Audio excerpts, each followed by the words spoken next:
Hey, everybody, welcome back. And we're really glad to have State Senator Phil Hart from District 2 in North Idaho here with us, one of the celebrity legislative districts with rock stars all around.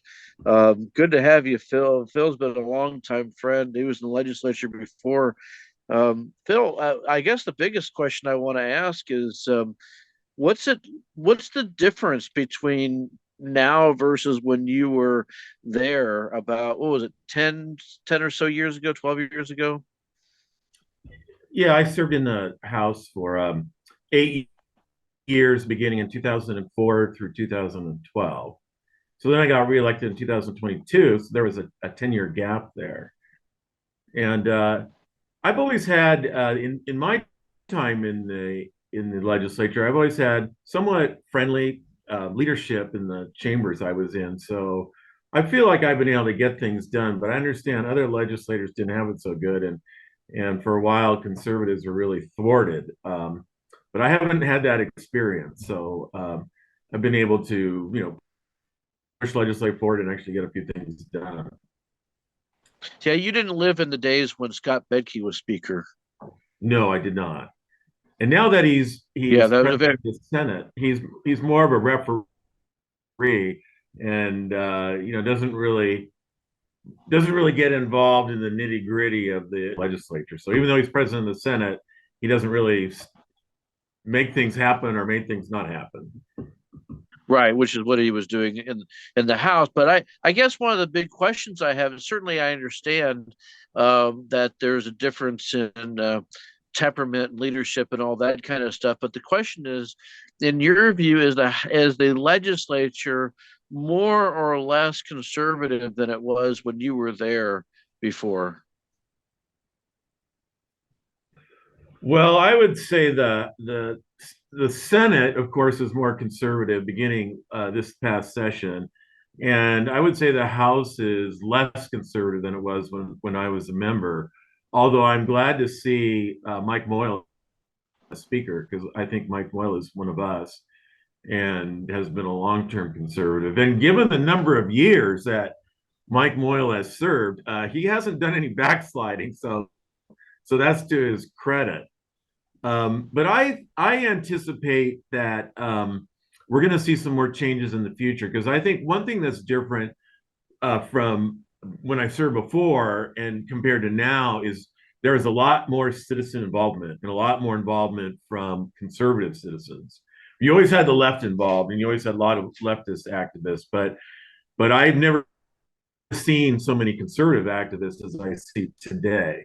So I think that's going to bear more fruit here in the immediate future. Do you think that the conservative agenda is getting through, though? I mean, okay, and I don't know if I agree with you. The House is less conservative than it was when you were there, but that's, I guess, another topic for a different day. It just, but is the conservative agenda still managing to manifest and take root, or is it a function of one body or the other stopping it? Well, one thing I've learned is in politics, things change slowly. And I think what we've done in the Senate this year is we've moved the Overton window toward the conservative side.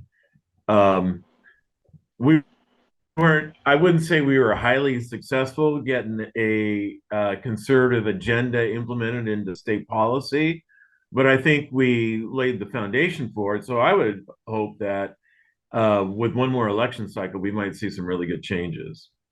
What's a policy that you worked on, or that you or were supportive of, that passed, that you're especially excited about? Well, one bill I brought forward was a bill on voting machines. We had a lot of election integrity type bills, and I did not get my bill signed into law, but we did have a hearing on it, and Senate leadership was sufficiently impressed that we're going to have a working group on that issue this summer. So it looks like we'll have 8 legislators in a committee to have at least 3 meetings to talk about voting machine technology and what changes we can make to make that process more transparent. And the big issue for me is voting machines use software to count votes on paper ballots as they get scanned through the machine. And that software right now is intellectually protected property, so we can't see it. And it's just basically operates like a black box. So we don't know what's actually happening within that black box. So my bill is to require open source software.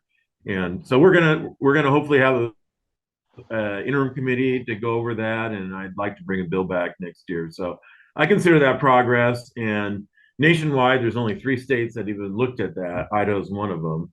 So I think that's progress. And the only other bill I got done was a memorial that dealt with the Dobbs decision that overturned Roe versus Wade.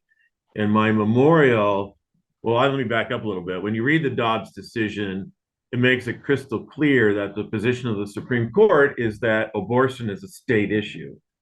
And so what my memorial does is request that Congress would restrict the jurisdiction of the federal courts such that only state courts can hear abortion cases that stem from legislative authority to pass laws on abortion.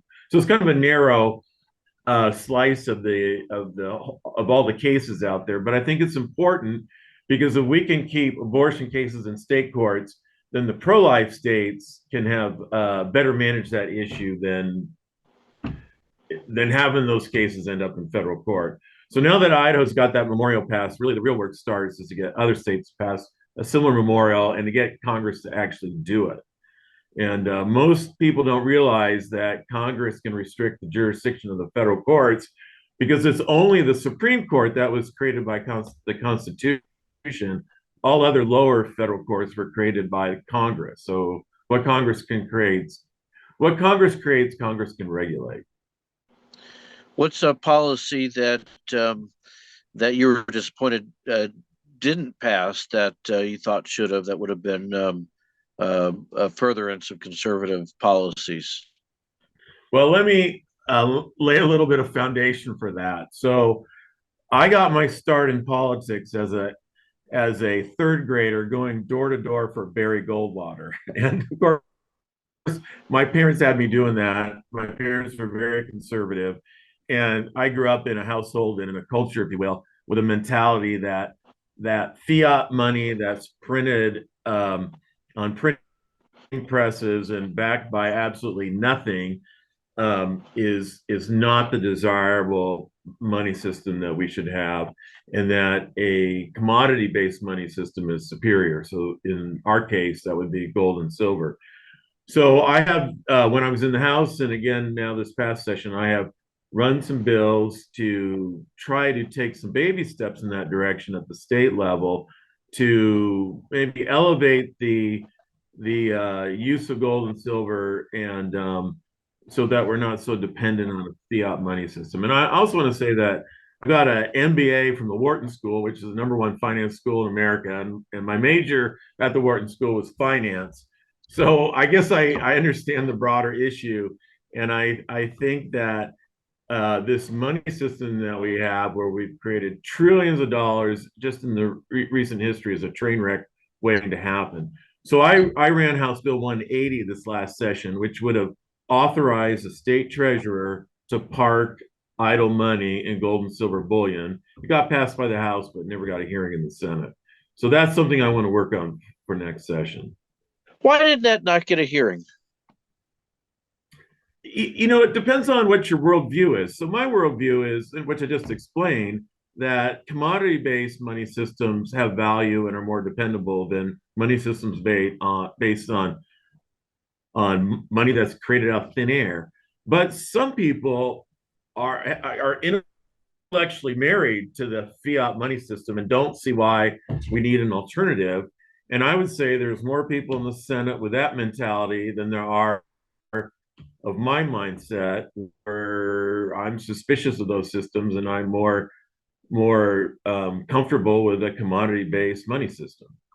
So it really comes down to the worldview of the various members. So I guess my task for the summer is to convince at least a few members that that maybe a dual system is advantageous. You know, airplanes have dual systems because if one system fails, then the airplane falls out of the sky. So it would make sense to have a dual system of money. And I'm not talking about creating a dual system at the state level. I'm just talking about taking a baby step in that direction.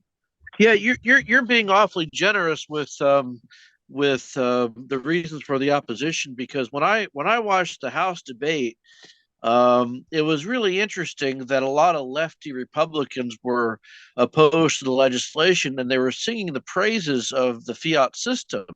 You know how sound the money is, not talking about in terms of actual sound money, but in terms of how wonderful the U.S. dollar is, and how it should be revered. And I took that. My takeaway on it was they don't care about the policy. They just don't like the fact that there are certain donors, or a certain donor in the state, that backs conservative candidates, and he happens to have a big gold and silver or money, precious metals business in Idaho. I think it was all politics, and that's the reason why that bill didn't. It makes perfect sense. It doesn't compel the treasurer to do anything. She could choose to, after the bill passes, she could choose to do nothing and continue to be in fiat. So I don't know. I was kind of wondering whether there was legitimately an intellectual disagreement with policy, and that's why it never got a hearing, or if the leadership in the Senate doesn't like the person who appears to have some interest in it, and that's why it didn't get a hearing. Well, Wayne, I actually never connected those dots, but what I noticed watching the House debate was a few people who had either a stockbroker background or maybe some banking background were arguing against the bill. And what I saw in the what I thought I saw in the minds of those people was a sort of a marriage with the fiat money system and a sort of mentality of, well, why do we need anything as an alternative? And so I saw it as kind of a worldview Mhm. disagreement. It's odd though, because if you look at the history of the dollar, it doesn't take you very long to realize the dollar has lost 98% of its worth since the creation of the Federal Reserve, and that Wayne, is that only number, accept. 98%, that number's from a few years ago. With all the COVID money expansion we've had, it's probably, 99.5% of Yeah, its value is now gone. you're right, and it's true, and it's because of all the printing. And people think it's kind of quaint that you could buy a house for $10,000, about 70, 80 years ago, and that's somehow a relic of our past. But really, the reason why that's the case is because your dollar has been devalued by your own government, and the state plays a role in that by agreeing to all the federal spending that's going on. They actually encourage it year after year. Well, it's The, about to get much, much worse because now we're seeing the rise of the BRICS nations and we're seeing international transactions taking place in currencies other than the dollar. I mean, up until a year or two ago, almost all international transactions occurred in the dollar. So now that other currencies are being used, dollars are being let loose worldwide. They're going to migrate back to the United States, and we're going to have even worse inflation than we've got today. So we need to avoid that train wreck and create a I don't know, an alternative system for us that is going to be more dependable.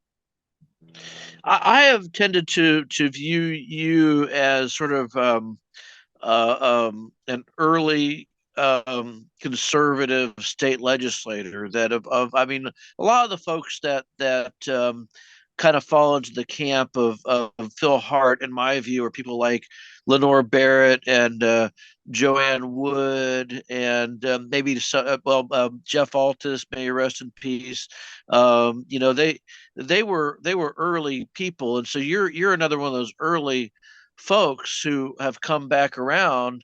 Do you think that the issues are a lot like they were when you were in your first time in the legislature, or have the issues gotten to be more complex or more dire, I guess, in terms of the potential implications for either adopting or not adopting a particular policy. Well, our issues are, I should say, our principles that give us that conservative mindset, they're timeless. They've been proven to be the way to govern for hundreds or thousands of years. But the issues that we're facing in the legislature today, um, they're more serious, I think. They are more complicated, and there's things that I never would have thought we would be dealing with, as lawmakers, just 10 or 15 years ago. And I'm Like talking what? about the transgender issue, and whether or not we have men competing in girls' sports. Um, and then I think the rise of, if you will, the Department of Health and Welfare, and now that it's the biggest sector of the state economy, because the social welfare spending has grown so much. Yeah, I mean, the Medicaid budget, Medicaid, the what I call medical welfare, because people don't know the difference between Medicaid and Medicare. Medicaid is now the biggest budget in all of state government. That wasn't true when you were in the legislature before. Public schools was still the biggest block of budget. Yeah, that's correct. Do you have have your thoughts on tax policy changed? And by the way, I always tell people would say things because Phil Hart was famously kicked off the Rev and Tax Committee when he was in the legislature because you were having a fight with the government over your own taxes. And I thought that's exactly the kind of guy that you want to be on the tax committees. And there's no question in my mind that's the kind of person you want to be on there. Have your thoughts on tax policy evolved or changed, or are they pretty much the same? Well, you Wayne, but I want to say that I wrote a book on the history of the income tax, and so my book is 450 pages long. It has 700 plus quotes. It's got over 250 references, and so I did an exhaustive study on the income tax, on the history of the income tax. So that made me somewhat of an expert on taxation. And what we want in taxation is we want a relationship between the tax and what the tax is used for. Like the best tax that I can point to on that is the gas tax. You go to the gas pump, you fill your tank up, you pay the tax when you pay for the gas, and then you drive your car on the road, which is being paid for and maintained with tax dollars, the taxes you just spent at the pump. So there's a direct relationship between that tax and what the tax is used for. The place where the relationship is the most foggy, the most distant, the most difficult to track is the income tax. And so in my mind, the income tax is the least desirable of all taxes, and taxes where there is a connection between the tax and what's used for are the most desirable. So I would rank them as the gas tax would be number one, maybe the property tax. There's a direct link between that and what the tax is used for in most cases. Now, if you're a property owner, you don't have any kids in school, and your property taxes are being used to pay for the school, there's less of a connection there. But for municipal services like fire and roads and garbage pickup, sewer and water, there is a direct connection there. So it gets foggy when the taxes are used for something other than what you can see, feel, or touch. And when it comes to the income tax, that money seems to go into just a really big black hole. And so I think as we run budget surpluses year after year, that we need to chip away at the personal income tax. That's where I would like to see the state giving refunds and lowering the rate. In your I think your last year or penultimate year in the legislature, you had a bill that got rid of, was it the income tax and replaced it with the sales tax? I did run a bill to do that. That was a personal bill. Personal bills get printed if you submit them early enough. So we never had a hearing on that. I didn't think the issue was ripe for a hearing, so I wasn't even going to try for one. But I wanted to get something printed and get it on the record. And so I think that was 2010 that I had that bill printed. I think it was House Yeah. Bill 5 454 from 2010. I'm shocked you can remember that number because I can't remember the bills from last legislative session. All right. But I mean, ultimately, I mean, I don't know if I agree with you on the. I mean, I might have agreed with you on the gas tax before the advent of electric vehicles. Where now and now the fuel economies per vehicle are substantially different. I have two Toyota Priuses that contribute the same amount of wear and tear on a car as a little pickup truck, and one pays more than the other. So I don't know if that's and last year there was a bill to create an electric fuel tax, and I was kind of I was gravitating towards the idea of completely getting rid of the gas tax and all vehicle registration fees, and just having the general fund pay for transportation. Well, I still like the gas tax, and so I'm a civil engineer in my regular day job, and so uh, I deal with roadway design a little bit, mostly structural design. But anyways, roads get beat up mostly by heavy trucks, and heavy trucks use a lot of fuel because they're heavy. So heavy trucks pay more gas tax than say a pickup truck, and so they're beating up the roads more, and it's appropriate that they would pay more tax. But and the fact that they're heavy and use more fuel and pay more tax kind of makes it a fair way to, I guess, appropriate the expense of maintaining the highways. I mean, a passenger car doesn't beat up the road hardly at all. So, and then when it comes to electric cars, there isn't enough rare earths on planet Earth to build all the electric cars that we're talking about.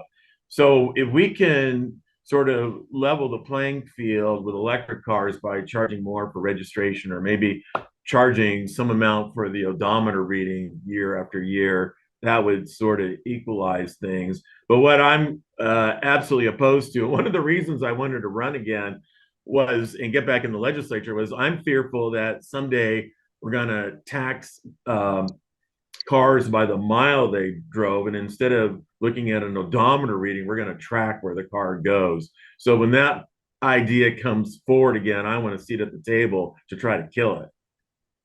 Yeah, that was kind of the theme that I think they were heading to with the electric fuel tax, because ultimately they'd be able to see exactly how much mileage you were putting on, and be able to accrue some kind of a tax burden every time you stick the nozzle, or I don't know, it's a nozzle or a charging cable up to the car, but that's certainly. I think if I remember right, Senator Crapo, and Senator Risch got behind that. Maybe it was just Crapo got behind that concept a long time ago. Maybe even Butch Otter. I don't remember exactly. But some of the folks in our congressional delegation way back in the day were kind of supportive of heading in that direction. But there is a real definite privacy implication. And as government becomes more efficient and effective with electronic technology, boy, they can do a lot, with GPS and camera equipment and license plate scanners and, credit card machines when you go to one pump and then you go to a different pump entirely to fill up and they just know where you are. I mean, it's pretty worrisome. We're going to see the proposal again, I'm sure. Oregon's been doing a pilot study on this kind of a system where they actually track where the vehicle is going and determine the miles driven based on where the vehicle's been. So, and they've been running that pilot program for over 10 years. So the technology is there to do it. Probably the will is there to do it on the part of the bureaucrats or people who'd like to track everything we do. So it's just a matter of time before I think that idea gets revisited in Idaho, and I sure don't want us to implement it.